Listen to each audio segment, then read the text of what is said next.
If you look at pre-experimental designs, are very similar to the ones we conducted for sales training program. The first one shot study. What is happening? Who will tell me in the one shot study what is written? So we have an experimental group. Very good, Jayant. So there is, even the last set there is an impact. Very good. So there is experimental group only. Treatment is given at time t1, which is denoted by x, and after certain period of time at time t2 observation is taken.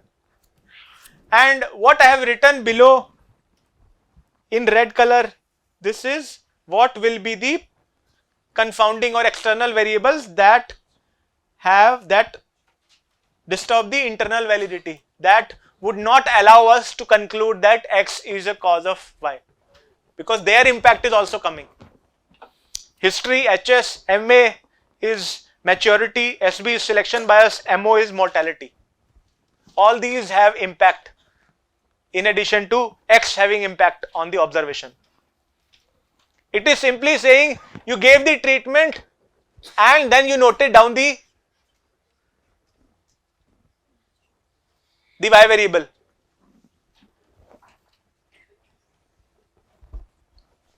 Which means, let's say in the sales training program, you did not even take the readings before the sales training program. You gave the sales training program and then took the reading. Only one observation are taken post the experiment. That is what is one shot study. So why is it called pre-experimental? We're still doing something.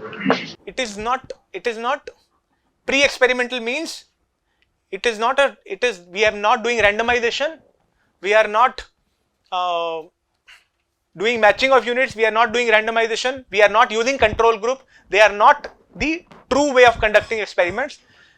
They are not the true way of conducting experiment. That is why they are written pre-experiment. They might act as a starter for your main course true experiment which will come.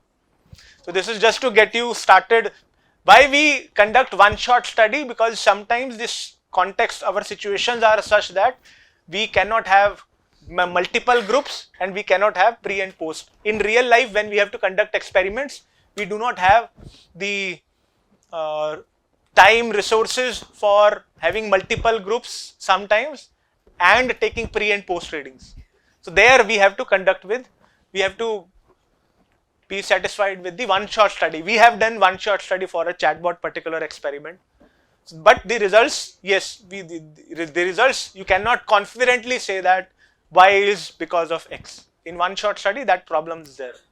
The next one is one group, but it's a good way. Next one is one group pre-test, post-test, in which you are conducting a test before the treatment. You are conducting an observation, taking an observation before the treatment and after the observation and after the treatment. So which means you will notice the change. In earlier case, you were not even noticing the change. And in this case, the number of problems are even more. There is history, maturity, selection bias, mortality, interactive, the instrumentation, mortality, the interactive testing effect and statistical regression. All these problems are there. The last one is static group comparison. So the control group has come. Generally it doesn't come in pre-experiment, but this is one of the case. In static group comparison, what is happening in static group comparison? Who will tell me? So we take two groups, one control group and one experimental group. We subject the experimental group to the treatment and then take observations. Control group, no treatment, we just take observations. Right. So very similar to the doctor case, but doctor actually, let's assume that doctor did not take the observation but directly gave the treatment. So observation means they did not conduct blood sample test. So observations are not there. Definitely he will look at the symptoms. So static group comparison is when the treatment is given to one of the groups, but there is a control group also going through the experiment, but observations are taken only post at time t2. So there are selection bias and mortality. If one could control those, then it will become a very good experiment. Now the next one is true experiments. True experiments where there is a randomization, where there is a control group. So we take care of many of these things.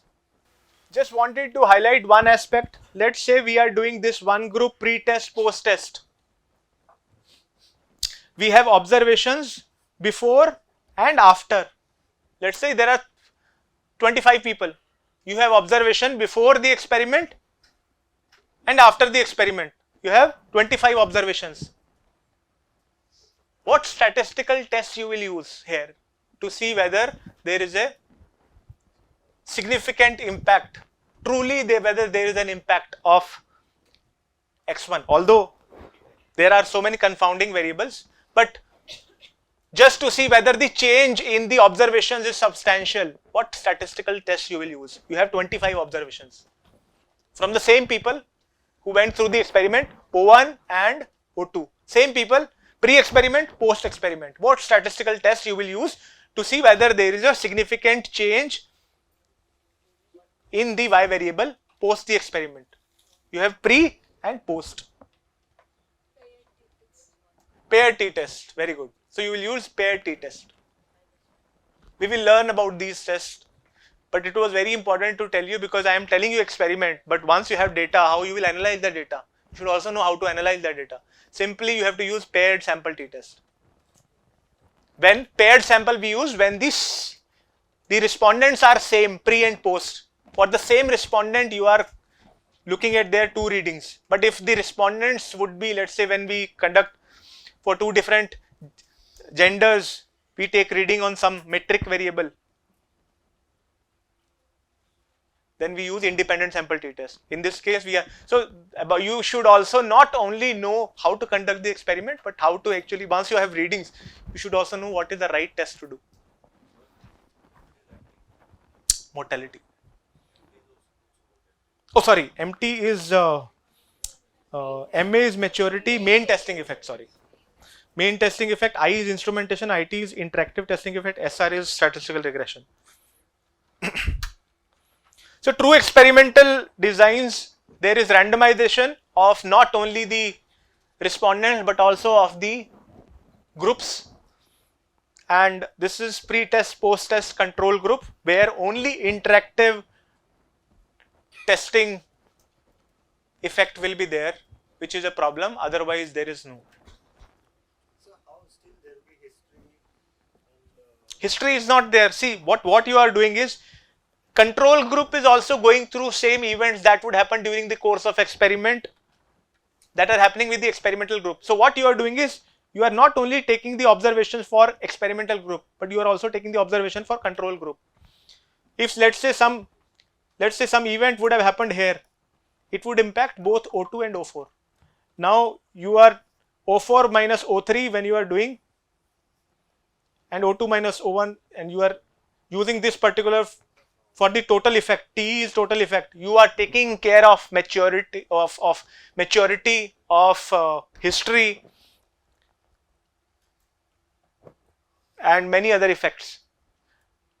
So this I can clearly say it is because of, when you are using control group, maturity and history gets taken care of. When you are using randomization, selection bias gets taken care of, and when you are using actually mortality also gets taken care of when you are using this control group.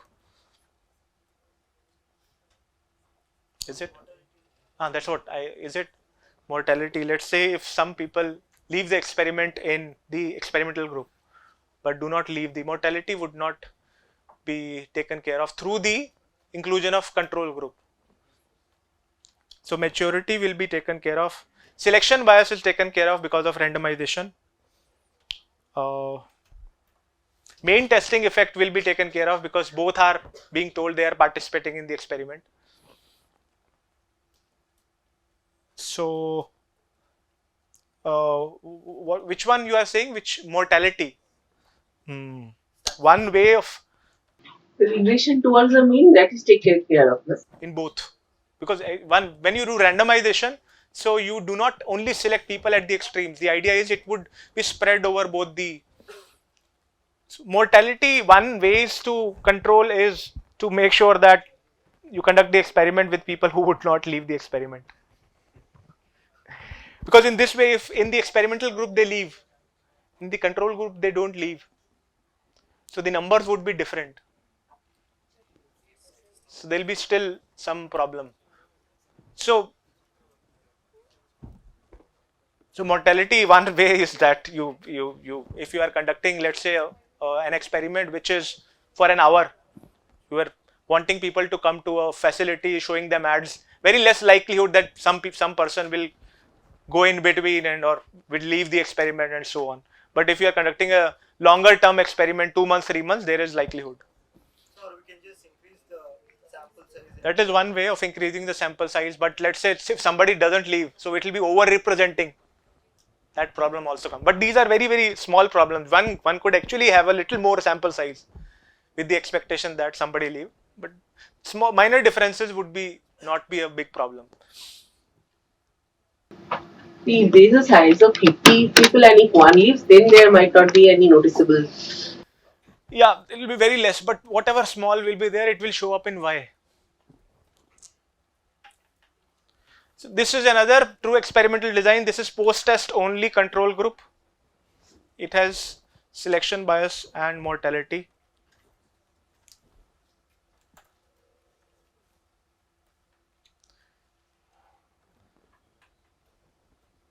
What is how much time we have? So what is happening in this experiment? Randomization is there, but we are measuring only after the experiment is done. We are measuring only after the experiment is done. And randomization is there. Why is the selection bias there when randomization is done? In this case, yes, when randomization is done, generally selection bias is taken care of.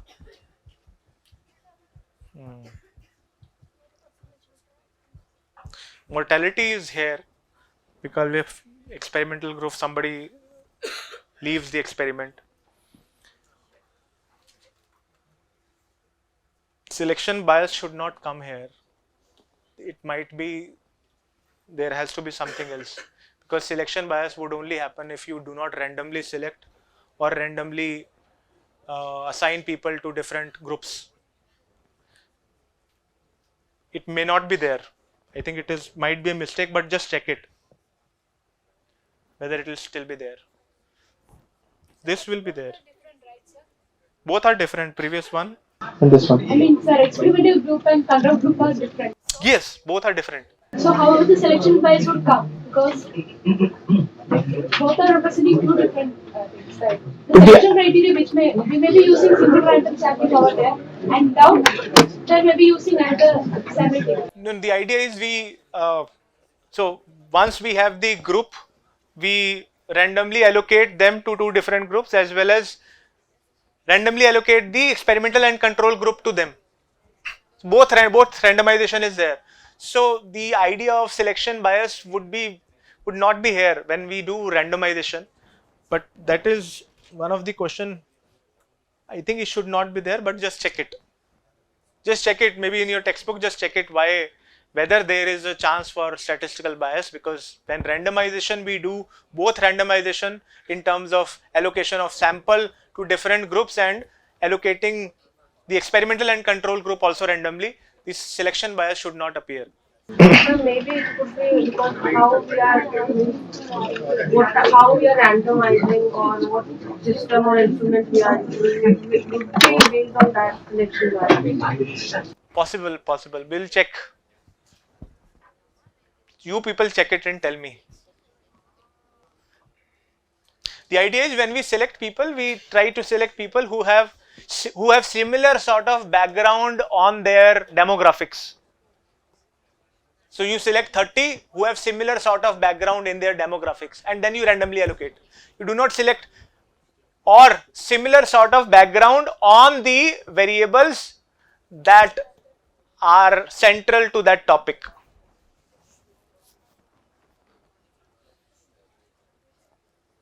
So the sample that you select, you select a particular 30 sample here and 15 you put here. So this 30 also, you select the ones who are similar in the demographics or similar on those variables that are related to your topic in hand.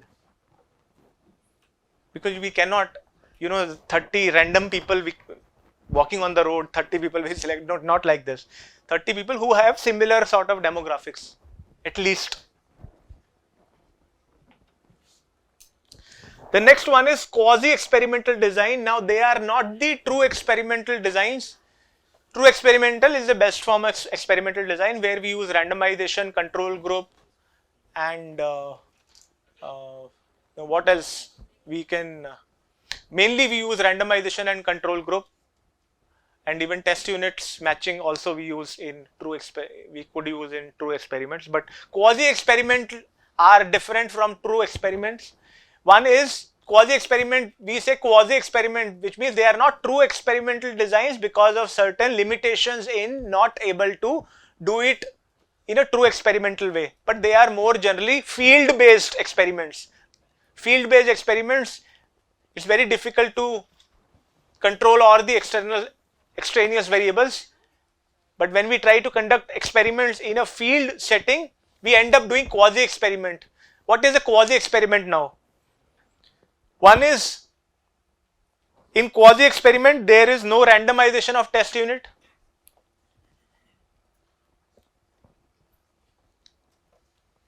And the timing of the treatment presentation as well as which test units are exposed to the treatment may not be within the researcher's control.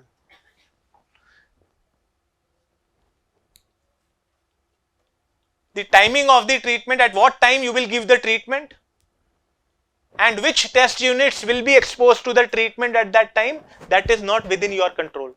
What is in your control in quasi-experiment?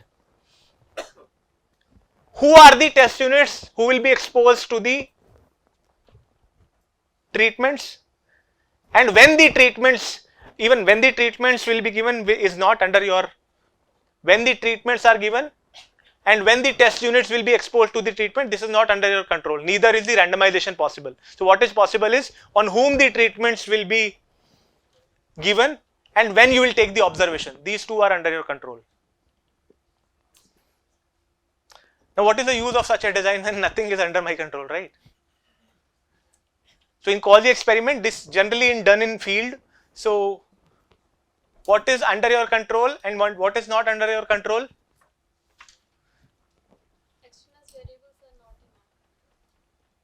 Okay, whatever I said from them, what is under the experimental control? What is under the control of the researcher? What is under the control is on who are the test units? Who are going to be test units? That is under my control. And when I take the observations, but I do not have control over when the test units will receive treatment. I cannot do randomization. And I cannot control which test units will be exposed to treatment.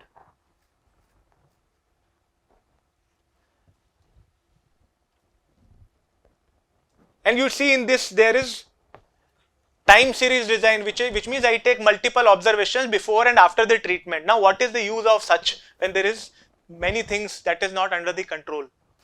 Now the market research companies like Nielsen, they have a lot of panels who give them data on many questions on a periodic basis. Let's say in ADAR we want to see the impact of increase in the advertisement of a particular brand. Let's say Dove. Again we select Dove. We want to see in ADAR whether double the amount of advertisement, what will be impact on the sales of Dove in the ADAR. So what we will do is, and let's keep it little simple, go to the time when only televisions were there was no YouTube or no digital mode, only televisions used to be watched. Just to think of this case, keep it very simple. So in Adyar, let's say the company selected about 1,000 families. So the test units, who will be the test units is selected by the company,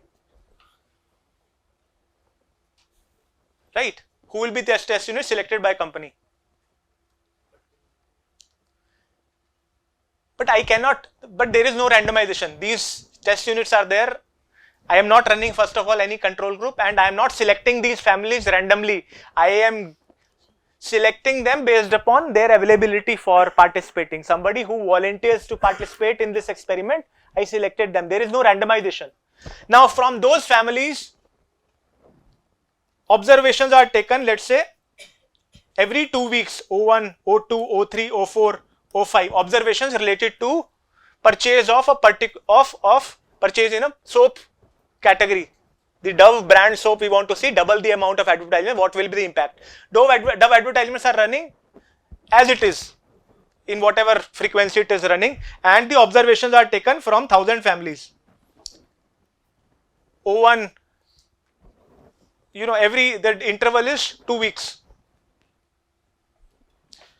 So let's say it is time T1, T2, T3, T4, T5. Now in this 2-week period, the 2x advertisement was given to these thousands homes in the television screens of these 1,000 people, 1,000 families. Now when they will see the advertisement, which means when they will be exposed to the treatment, I don't know when they switch on. So that's why I said the timing of the treatment,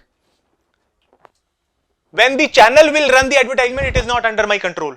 But I have told the channel increase the advertisement by 2x. The brand manager has told at this point of time, at time T6, increase the advertisement by 2x. Now when they will show the advertisements and when the test units will see when the families will see the advertisement, that is not under my control, neither the randomization. But I know they will be running entire day for 2 weeks, twice the amount of advertisements, and sometime test units will see it. I don't know at what time test units will see the advertisement, and I don't know what time they will release the advertisement. They might do based upon their own convenience, the channel. Twice the amount of advertisement is given.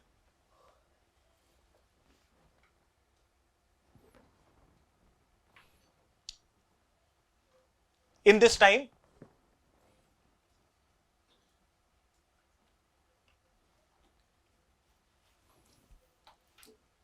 and then say this T7, the readings are taken again.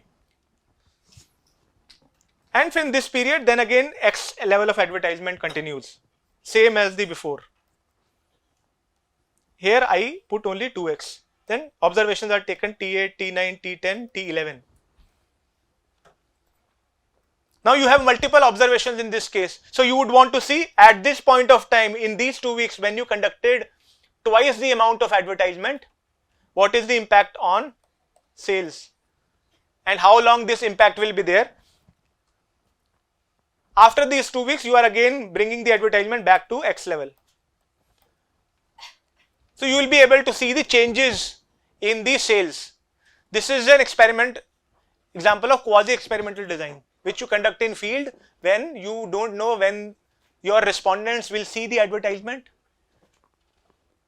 when the channel will give them the advertisement, so you will have to do quasi-experimental, right? Moving forward, because you do not have control. Let's say you want to do on YouTube digital media. YouTube will not tell you, you cannot control when your ad will be shown at what particular time and when your users will see the ad. So the kind of experiments which you will be running with your audience on YouTube, let's say related to advertisement, they will be quasi-experimental design. And when we use a control group, then it becomes multiple time series design. It's very difficult to have a control group actually. But if you have, let's say, then it will become multiple time series design, where with control group you can control for many other factors, but it will become more expensive. Now why we are taking multiple observations? If you look at the screen,